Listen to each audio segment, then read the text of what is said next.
All right, welcome to another episode of the Cassels Cast. Joining me this week is going to be Reese Kunz from Rip City Project, the Portland Trailblazers site over at Fansided.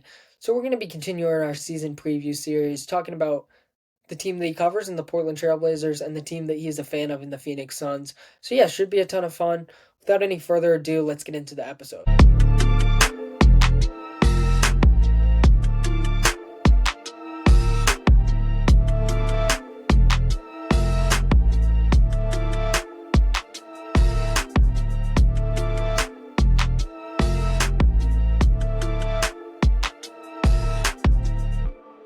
Another team that's sort of in that tier, could be a play-in tier, could be just below a play-in tier, would be the Phoenix Suns. So I think that's a nice transition to talk about the Suns, who is your favorite team in the league.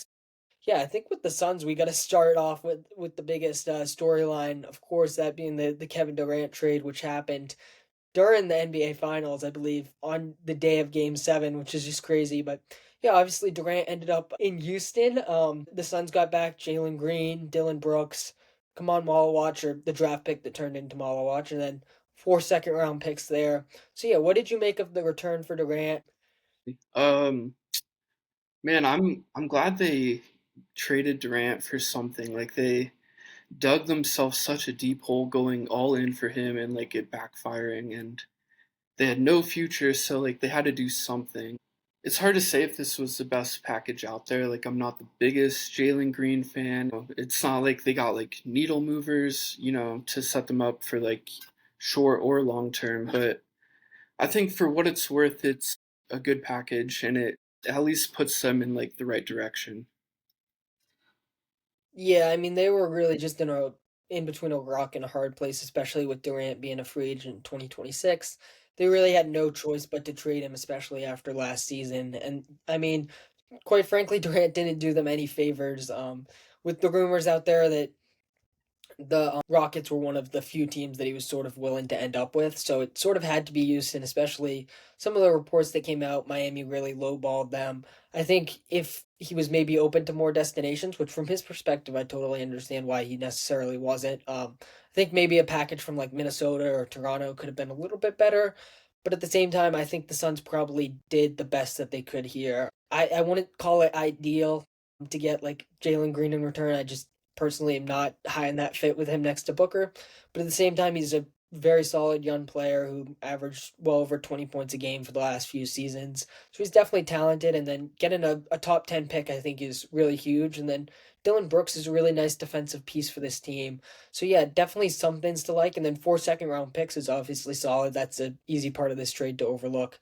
But yeah, so definitely some positives from this trade, but not exactly the package that I think most Suns fans were hoping for. But yeah, what do you make of Jalen Green's fit next to Devin Booker? Because I think that's one of the biggest questions, not just with the Suns, but I think potentially in the Western Conference. Yeah, it's a tricky fit. Like on one hand, you saw him in Houston, and he was kind of a little bit too ball dominant, or forcing the issue a bit too much. And I wonder how much of that was him, and how much was like the Rockets, are like a defensive minded team that didn't really have much scoring. So I think he's, he's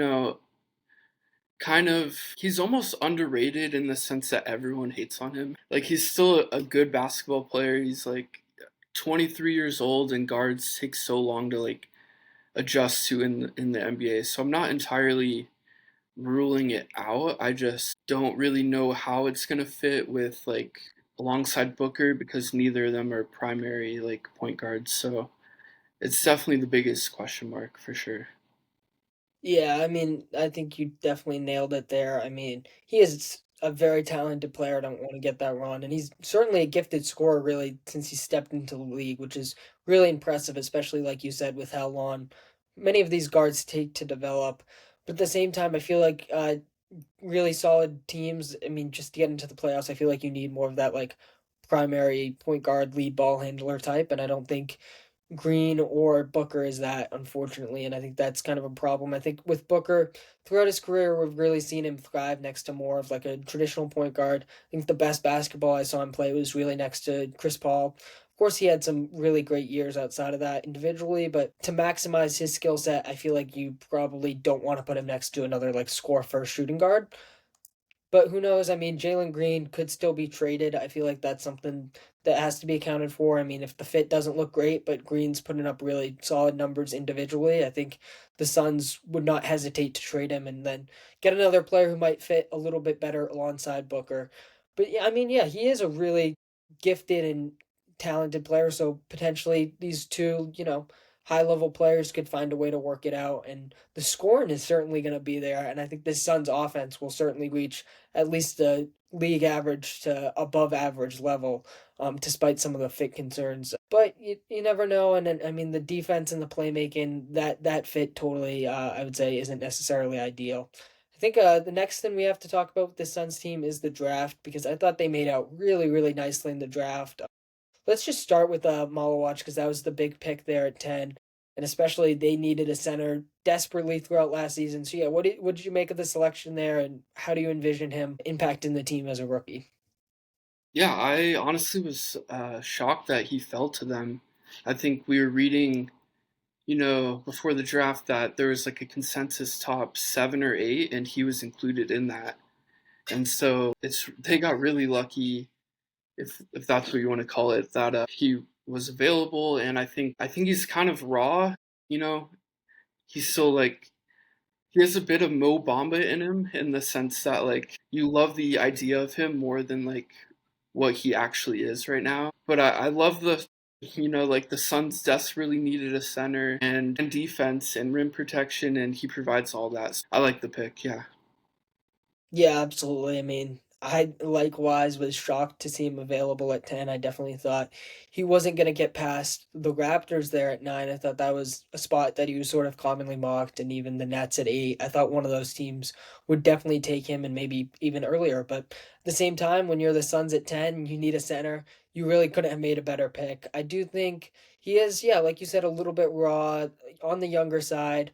But at the same time, he was super impactful at Duke as a shot blocker, and I think that skill will really translate to the next level. And then just as sort of an efficient lob threat and screener, I think that's another way that he's going to be able to make an impact. I think it might look a little bit rough throughout his first, 20, 30 games in the league, but I still do think he can make a positive impact as a rookie. I just think it might take a while and there's going to be some growing pains this season. But at the same time, I'm super high on him and I think he's going to have a really solid rookie season and ultimately a really stellar career. I think those lob threat type of guys are just a really safe bet when you look at them historically. And he's just so gifted physically. I mean, massive wingspan, great athleticism, great shot blocker, and by all accounts, he was just one of the best interviews in the draft, and everyone really likes who he is as a person, which I think is another positive sign. Two other picks they made that definitely flew under the radar would be Rasheer Fleming. They picked him with the first pick of the second round, and then later on they got Kobe Brea. I know they're second round picks, so they might not be super impactful as rookies. But yeah, what did you make of those selections, and how do you envision them maybe fitting into this team? I like the pick of Fleming in particular. I mean, it seems like the Suns are finally learning that like they can't just have a million guards on their team.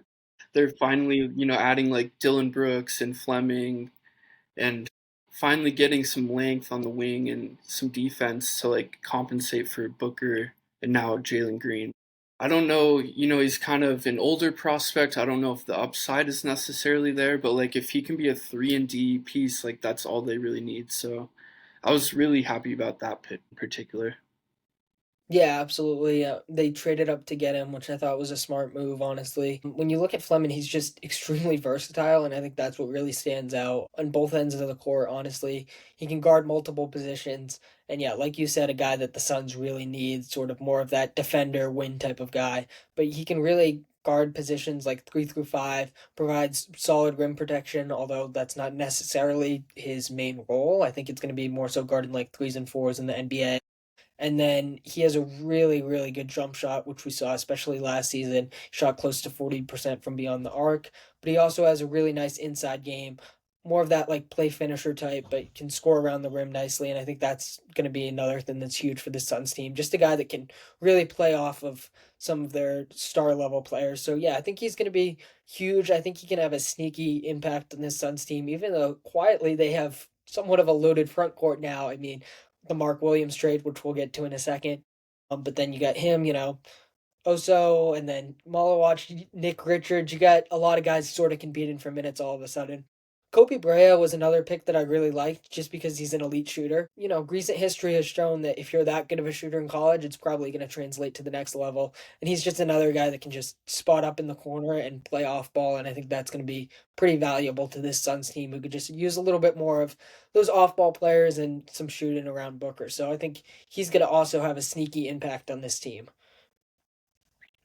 All right, I think we can talk about the Mark Williams trade, which did happen on draft night. They ended up trading the 29th pick in the draft, and then they traded, I believe, a 2029 first to get Mark Williams. So yeah, what do you sort of make of his fit with this team, and what do you make of that trade? Honestly, I'm like a little confused by it. Like we saw the whole situation, play out with the Lakers and how he didn't pass the physical and went back to Charlotte, and like we knew at that point it felt inevitable that he'd be traded somewhere. And I guess the Suns, are trying to fill this giant center void in like the aggregate with like just all these guys hoping one pans out. Um, so I get that. I just, I they had such limited draft capital that like I kind of would have preferred them to keep it because now they're just committing more towards this like path of going all in when they aren't really ready for that. And then another thing to consider is like his contract extension. So like now are they going to commit long term to some guy that just didn't pass a physical with the Lakers? Like there's just too many question marks for me personally. Yeah, I mean, I totally agree with that. When you look at what his fit could be, with this team as that lob threat, rim protector, rim runner type of guy, I think it makes a lot of sense, and it makes a lot of sense to address that center need. Even though you drafted Malawach, even though you have Nick Richards, I think it makes sense just how bad of a center rotation they had to go and get a guy like this. At the same time, you're in no position as the Phoenix Suns to be trading another first round pick. It doesn't really make a lot of sense. Now you are totally out of first round picks and you're all in on this team that's just not that great. So it was kind of like Matt Ishbia. Like it's been a common theme since he became the owner that he's just really gun ho and he's has no fears trading these first round picks, and it hasn't worked out. So I think that's a little unfortunate. And yeah, I mean, like you said, we saw him fail the physical with the Lakers, and I was surprised it didn't hurt his value more. I mean, future first in the 29th overall pick. It's not crazy value by any means, but I thought his value would go down a little bit more after failing that physical. So I was surprised there. And yeah, when you look at Williams, he's never played, I'm looking at it right now, never played more than 50 games in his career, never even played more than 44 last year, which was the most of his career. That's just a massive red flag, and I have a hard time imagining that's going to change just because of the history and then the fact that he ends up failing the physical. In theory, I think he's a nice addition. It's just from what we've seen throughout his career, he really struggles to stay healthy, unfortunately. And I think that's going to be a problem here for the Suns. And yeah, like you said, with the contract coming up, it puts them in a tough position because how do you gauge this guy's value, who is by all means awesome when he's on the court? He's a consistent double double type of guy, fills that void of a rim protector, rim runner. But how do you gauge that value? It's a really tough position for them. So yeah, I would have preferred that they looked elsewhere to fill that center void. But I mean, who knows? Maybe he can rejuvenate his career a little bit, and he has a healthy season, and this move ends up being really impactful for the Suns. You never really know, but yeah, definitely agree with you. Not super high on it. I think another move we have to talk about is the Jordan hiring. Quietly, I feel like the Suns hired a new coach this offseason amidst all their other moves. I think that flew under the radar a little bit, but I mean, we really saw Mike Budenholzer lost the locker room last year. It was pretty evident, even early on in the season. After that hot start, sort of towards like December, it kind of seemed like he lost the locker room, lost the team. So yeah, what do you feel about the Jordan hiring, and just how valuable do you think it will be just to simply have a new voice in the locker room? Yeah, the end of last season was bad. Honestly, it makes me feel like I should have gone to Michigan State. Like I could be coaching them right now. That's how I feel about it. I just, it doesn't really move me one way or another. I feel like the roster, whether it's Popovich coaching or me coaching, like they're just not good enough to compete right now. And so I think they definitely needed a new voice, and I'm not going to rule them out entirely. Like, I'm glad they tried something different, but I'm just not sure what that's going to look like. I know he said he wants to play faster, which I think will play to the strengths of Jalen Green and Devin Booker, but I guess time will tell whether it's the right move or not. Yeah, for sure. The Michigan State point's good because, like, I feel like that was the first thing most people thought of. They're like another Michigan State guy. Really mad Ishbia after Brian Gregory, the new GM. Michigan State connection, not a lot of experience in the front office, but coaching background there. So yeah, that was kind of funny. But at the same time, the more I learned about Jordan Ott, the more I kind of liked him. He was really credited for helping Kenny Atkinson reinvent that Cleveland Cavaliers offense, which worked out really nicely last season. So I feel like that's a positive sign. But yeah, I mean, it's hard to sort of evaluate a coach without seeing him in action. The vibes seem pretty solid, though, I'll say. And they definitely did have to move on from Bud after last season. I will say, I feel like I just hope they give him some patience, and if the Suns have a disappointing season overall, they don't move on to what would be, I believe, their fifth coach in 5 years. I think that would be a massive mistake. So yeah, definitely, I preach patience here with this hiring, especially just how competitive the West is. I feel like the real mistake, in my opinion, was moving on from Frank Vogel a couple of years ago. Was he a perfect coach? No, but you saw that they, I believe, were a three seed under him, and then you bring in Bud, who was supposed to reinvent the offense, and it just totally didn't work out, and the defense fell off a cliff. So I feel like that was the real mistake, and I think they just have to be a little bit more patient this time around with Ott, even if the results aren't there early. I agree with that. I think you kind of learned with Vogel, like the grass isn't always greener. I feel like coaches are so easily scapegoated when a lot of times it's just the hand they're dealt. It's like that roster just wasn't enough, and you saw that, when he was out of the picture, they were worse off. So I agree with that. Yeah, definitely. I feel like that's a good point that coaches can sort of be easily used as these like scapegoats, and it's very easy to blame them, but at the same time the players are really mainly impacting the results on the floor. I think the last thing we got to talk about with this offseason, because it was kind of a loaded offseason, was waiving Bradley Beal, which was the largest stretch and wave in NBA history given his massive like 50 plus $1 million contract. But yeah, what did you make of that move? I mean, he had the no trade clause, and he wasn't necessarily going to waive it. There wasn't probably a ton of teams interested. But yeah, what did you overall make of that move? Man, I'm kind of just glad that whole era is like over with. He just wasn't what the Suns envisioned when they brought him in. I don't know what they expected. Like he kind of wasn't the best fit with Booker, and then they had like Grayson Allen and all these other shooting guards, and it like just wasn't a working formula. And so I'm glad they're finally taking it in another direction. We'll see that if they have the same problem with Jalen Green now, because it's kind of like that score first guard, offensive minded guard that they're playing with Booker, but at least they're trying something different.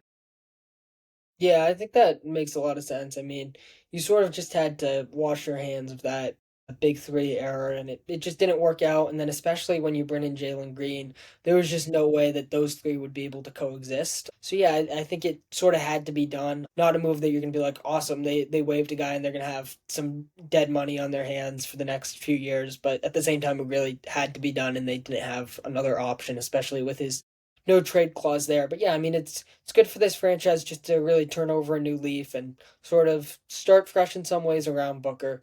I think that sort of transitions us nicely to talking about Booker's up and coming season a little bit and the extension he signed. Amid sort of some trade buzz, I would say, he ended up signing a 2 year extension that won't kick in towards the end of the decade, but a 2 year, $145 million extension. What did you make of that? And then overall, what are you sort of expecting from him with the roster around him this season?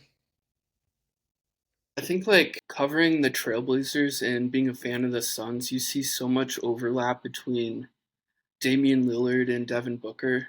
Just two guys that are like loyal for better or for worse. Like the franchise never puts the right pieces around them and they just stay committed to it. And I think that's why the fans just love these stars so much. You see like how often these stars switch teams in today's NBA, and so that loyalty is like kind of unprecedented at this point. It makes me really love both of them. Yeah, for sure. I mean, it's really hard not to root for these guys like Booker or a Dame that have just been really so loyal to the franchises. It's awesome to see, and I mean, the Suns have definitely had their troubles in the Booker era, but they've obviously had their bright spots. I mean, you look at 2021, they went to the NBA Finals. The year after that, they were a 60 plus win team, and Booker's really been there through thick and thin, and I think that's awesome to see. And I'm happy he's sticking it out with them, especially for the fan base. I definitely have a few Suns fans in my life as well, and yeah, I'm happy to see it. I I think it makes sense for him. I mean, you might as well stay and see what this team can build. For now, who knows down the road? Maybe there's it gets to a point where he has to request a trade, but I mean, for now, it's just awesome to see that he's really the greatest player in Suns history, I would say. I mean, you've had guys like Charles Barkley, Steve Nash, but at the same time, he's just been there for so long. I believe last year he became like the all-time leading scorer in Suns history, right? Yeah, in a game in Portland against the Blazers. That's funny, yeah. Yeah, so I mean, it's so cool to see, especially like you said in today's NBA when stars are constantly switching teams. So yeah, I mean, I think that's definitely fun, and I mean, he's been so awesome, even through rosters that aren't totally built towards his strengths, and I feel like that's what we can expect this season. Even if this roster doesn't perfectly complement him, I think he's gonna you can sort of pencil him in for 25, 26 points a game, and then his development as a playmaker has been nice as well, so you can also pencil him in for like 6 or 7 assists. And yeah, he's a really special player, so yeah, it's definitely cool to see him back. And yeah, I mean, regardless of how good this team is, you can always sort of count on Booker, and I think he's going to have another really solid season. So yeah, I think we can get into our breakout player for this team. There's definitely a few options, but yeah, who did you ultimately end up going with here as your breakout guy? This one was harder for me. I went with Oso, the big man. I feel like, he's really set to take another leap, and there's just so many question marks surrounding like the Suns' center rotation. Is Williams healthy? Can Malawak play minutes right away? And I think he has already proven, he's capable of being that rotation player. And I think I just like his development. I like his game. I think he's really good at being, that versatile defender in the modern NBA, someone that can guard out on the perimeter a little bit better than these other guys the Suns have. I'm high on him.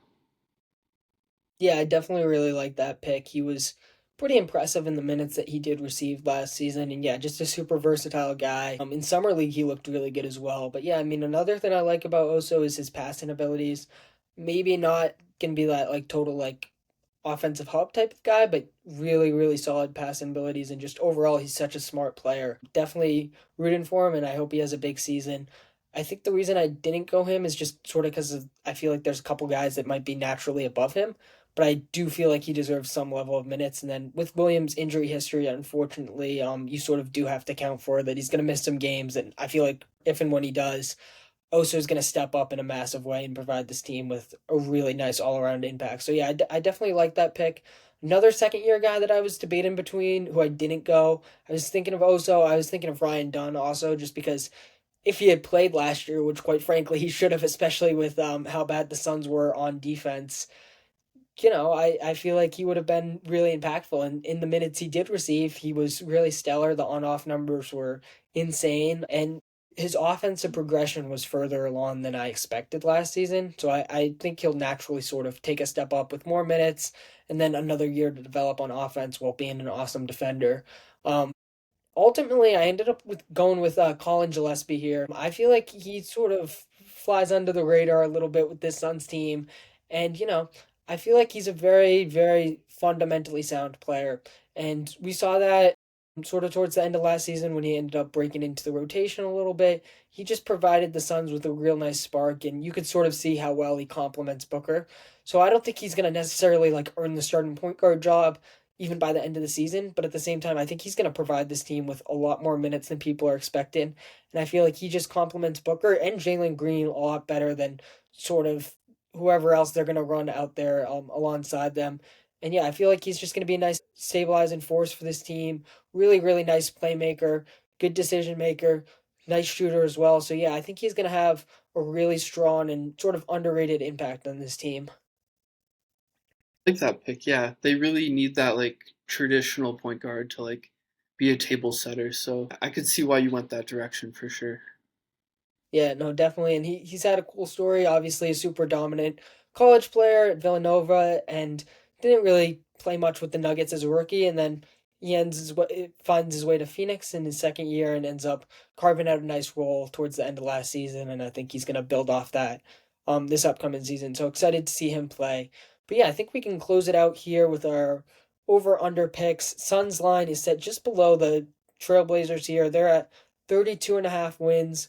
So yeah, what are you feeling here? The over or the under, and then ultimately where do you sort of see them shaking out in the West? Man, I'm gonna be wrong about all of these picks, but I'm gonna go with the over for this one. I think one thing that stood out to me when looking at 3-point percentage was that every team in the top 10 last year made the playoffs except the Suns. And I think they were like third or fourth. So that's one key area where I think the Suns have the Blazers beat is like that floor spacing. And with Devin Booker, I think they have like, at least a bona fide all star to like, be the focal point of their offense. So I guess I'm going with the Suns. Yeah. I'm not good at these picks though, so don't hold me to it. No, that's totally understandable, and sort of like we were talking about with the Blazers, these numbers are just so accurate, and it's hard to pick one side or another.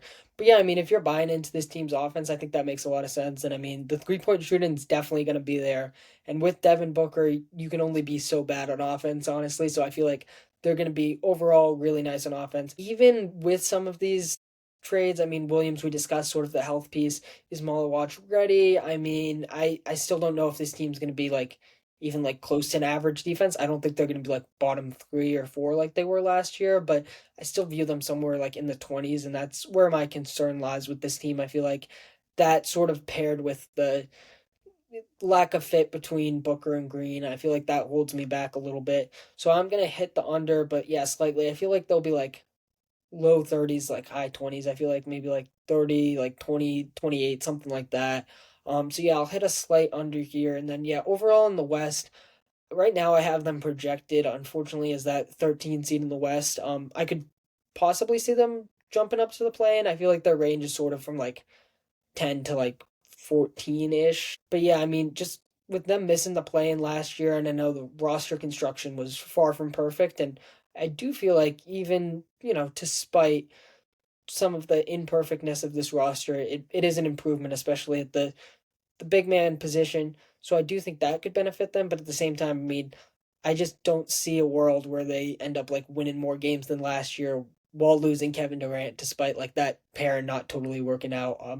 Maybe that's just a little bit too like simple minded of me, but yeah, that's sort of where I'm at with this Suns team. But yeah, overall, where do you sort of see them stacking up in the West? And yeah, who are some teams that you sort of see in that similar range? Well, I was gonna say like you can at least make a case that the Blazers got better this summer. With Holiday coming in and like maybe some additions by subtractions with like Simons and Aiton. But you cannot make a case that like the Suns got better without Kevin Durant. So from that sense, I kind of see them right in the same tier as the Blazers, like stacking up maybe with the Kings and the Pelicans and possibly the Grizzlies. So maybe that like 10 to 14 range.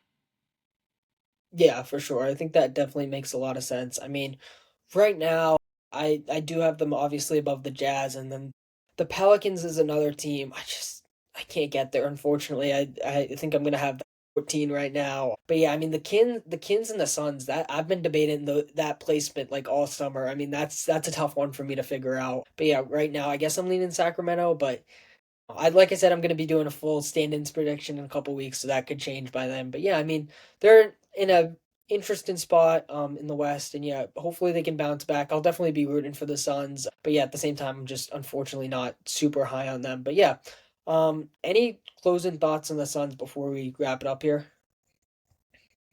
Not really. I feel like they're just finally learning their lesson that they need these versatile wing defenders with like Dylan Brooks and Ryan Dunn and Rasheer Fleming to a certain extent. So they're finally building a team around Booker that I feel like, is a little better overall balance. So I'm interested to see, what impact that has this season.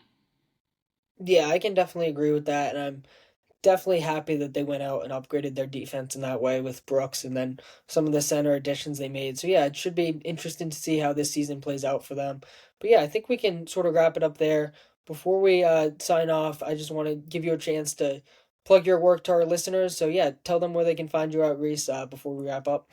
Hey, yeah, you can find me at Rip City Project, ripcityproject.com. I'm also on Twitter and Instagram at Reese Kunz. So give me a follow, I'll give you a follow back. All right, sweet. Yeah, appreciate you joining the show, Reese. It was a ton of fun. And yeah, until next time, signing off for now. Peace out. Awesome. Thanks for having me, man. Yeah, absolutely. All right. Thank you for tuning in to another episode of the Cassels Cast. Once again, shout out to Reese for coming on the show. It was a ton of fun talking hoops with him. Make sure to go check out his work over at Grip City Project and give him a follow on social media as well. Next week, we're going to be back with our final season preview episode. And then the following week, I teased it a couple times, but I'm going to be unveiling my official NBA stand-ins predictions along with a couple of guests. Should be a ton of fun. So yeah, stay tuned for that. And until next time, peace out.